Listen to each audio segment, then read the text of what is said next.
Bien, rebonsoir tout le monde. Donc, le titre de la vidéo, c'est quoi le voyage astral? Alors, dans une vidéo, dans la vidéo de Le fantôme des vivants, c'est quoi? Je vous avais dit que j'avais pas vécu des apparitions de mon corps astral, parce que oui, attention, quand je disais ces mots-là, ça ne voulait pas dire que j'avais pas vécu de voyage astral. Le voyage astral, j'ai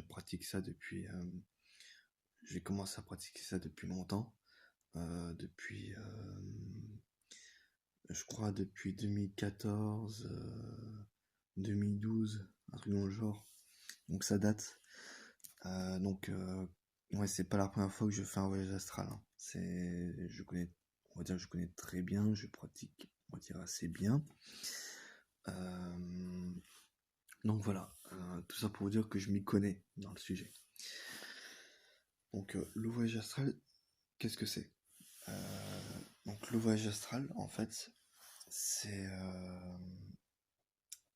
Je vais regarder dans le livre parce que je vais vous donner une explication beaucoup plus développée. Parce que...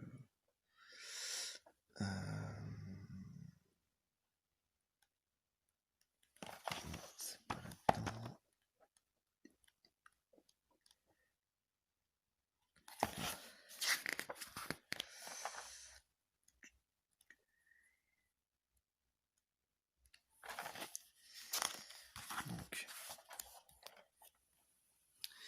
Donc le voyage astral, en fait, c'est aussi appelé dédoublement, d'accord? Donc c'est la faculté de voyager consciemment hors du corps physique avec notre corps astral. Donc le corps astral, en fait, c'est le troisième corps subtil qui correspond au troisième chakra. Il s'agit d'une faculté psychique et spirituelle, d'accord?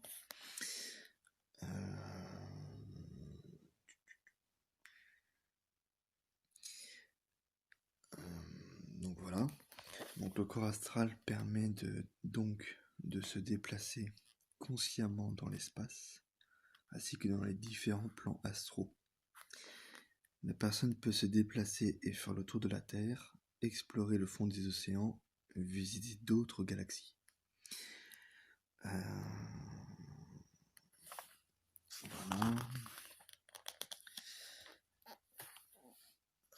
Alors bien sûr, tout le monde peut faire un voyage astral, tout le monde peut faire la télékinésie, tout le monde a ses facultés spirituelles et psychiques, hein. Bien sûr, on n'est pas tous égaux dans notre évolution, mais on est égaux au moins dans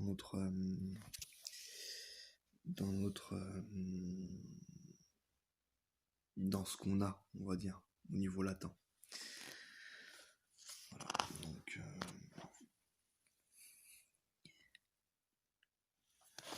Voilà,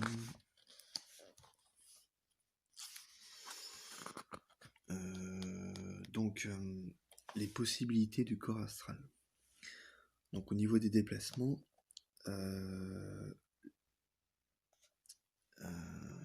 ceux qui pratiquent le voyage astral se sentent totalement libres et légers lorsque la sortie astrale est totale. Donc vous vous sentez léger, libre, voilà. Étant donné que son corps subtil étant affranchi des continences terrestres, il n'est pas soumis à la pesanteur. Donc vous êtes en semi-lévitation, donc voilà. La personne peut se déplacer dans les espaces infinis à la vitesse de la pensée et se rendre en un instant de l'autre côté de l'univers sans jamais se perdre. Voilà. Pourquoi vous ne pouvez pas vous perdre quand vous voyagez en astral? Tout simplement parce que le cordon d'argent qui relie votre corps astral à votre corps physique est toujours présent. Donc, si vous voulez réintégrer votre corps physique, vous avez juste à repenser à votre corps physique et vous y reviendrez instantanément. Voilà. Donc, alors par contre, bien sûr, attendez. Donc, bien sûr,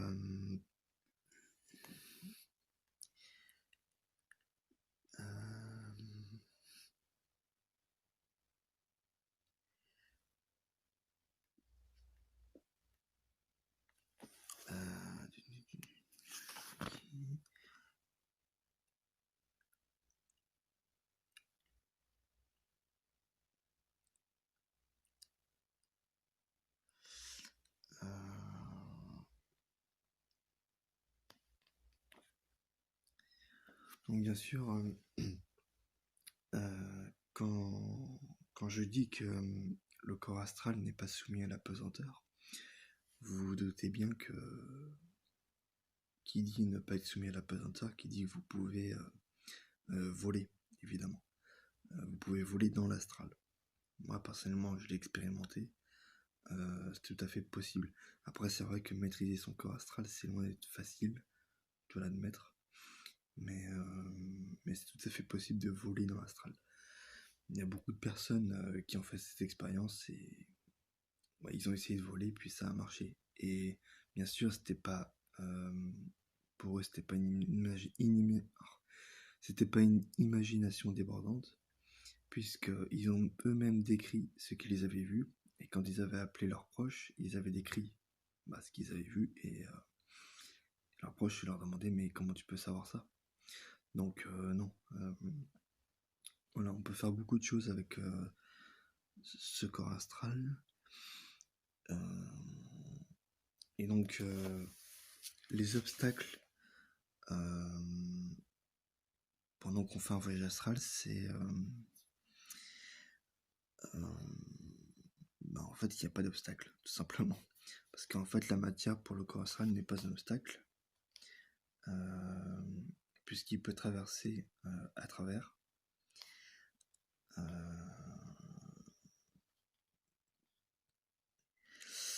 Ils disent même que quand par exemple on voyage dans une pièce totalement obscure, on peut y voir comme en plein jour.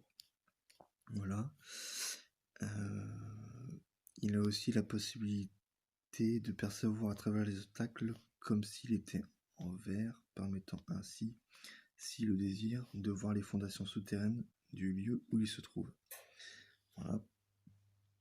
Le corps astral peut supporter des températures extrêmes sans pour autant en être affecté. Il n'a pas besoin d'oxygène pour respirer et peut ainsi rester infiniment dans l'espace.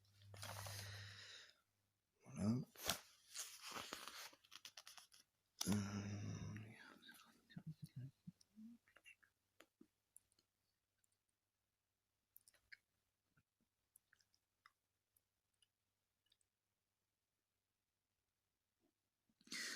Alors là, je vais vous dire les limites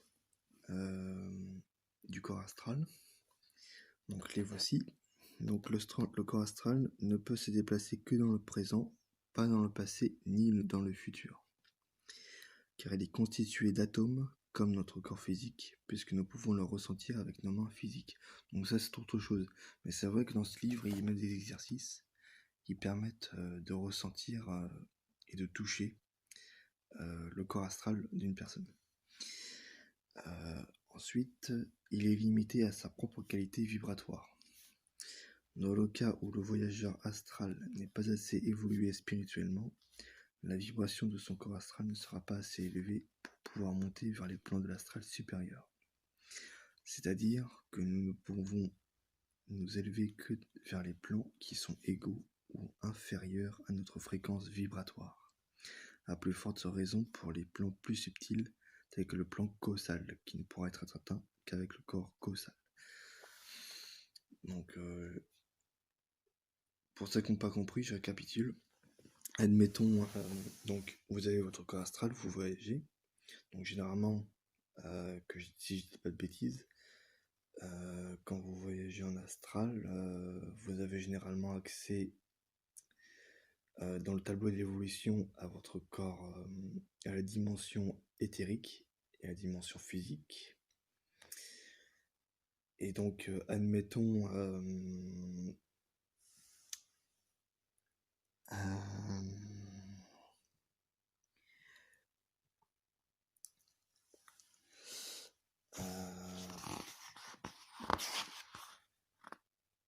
et admettons si vous n'avez pas atteint si votre énergie n'est pas au niveau du 5e chakra par exemple, vous ne pourrez pas aller vers le plan astral lié à cette fréquence vibratoire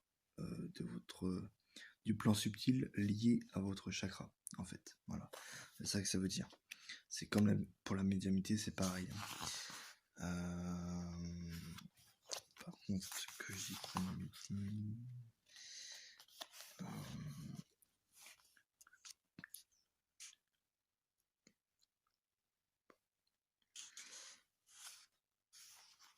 Ah oui, chose importante, quand vous faites un voyage astral, quand vous sortez de votre corps, il est conseillé d'être allongé sur un lit ou un canapé, comme vous voulez.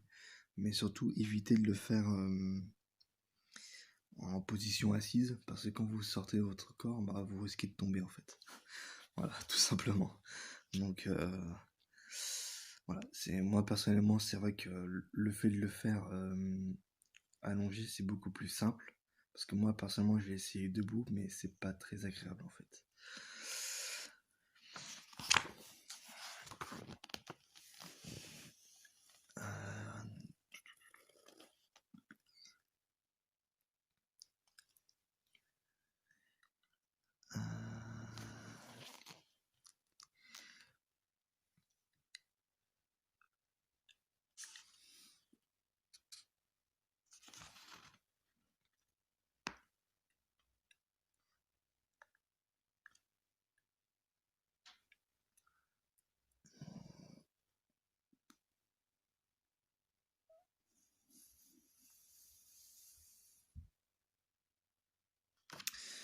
Euh,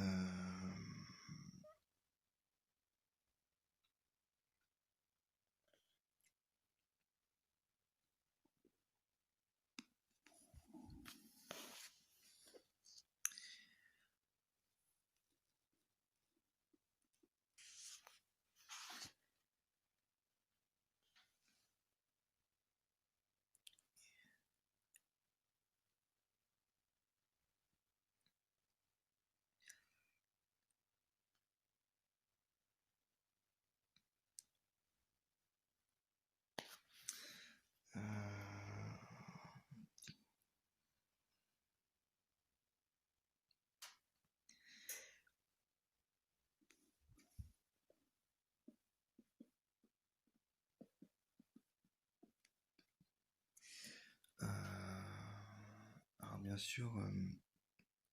alors bien sûr, vous pouvez faire cette expérience, mais vous voyez dans mon livre, ils mettent que la sortie astrale n'est pas un jeu, parce que c'est la voie royale pour l'évolution spirituelle de l'être. C'est la voie royale. Et ils mettent qu'elle aide en fait les personnes au niveau de la guérison, dans le cas où elles portent dans leur corps subtil des charges psychiques importantes. Et de plus, elle permet de libérer les défunts bloqués entre deux plans et qui ne peuvent s'élever. Voilà. Voilà à quoi ça sert le voyage astral. Hein. Enfin, voilà l'utilité du voyage astral. Après, bien sûr,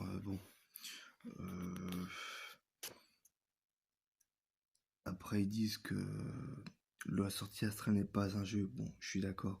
Mais après, ça peut toujours être utile, par exemple, pour savoir ce que fait une personne, par exemple. Si vous voulez,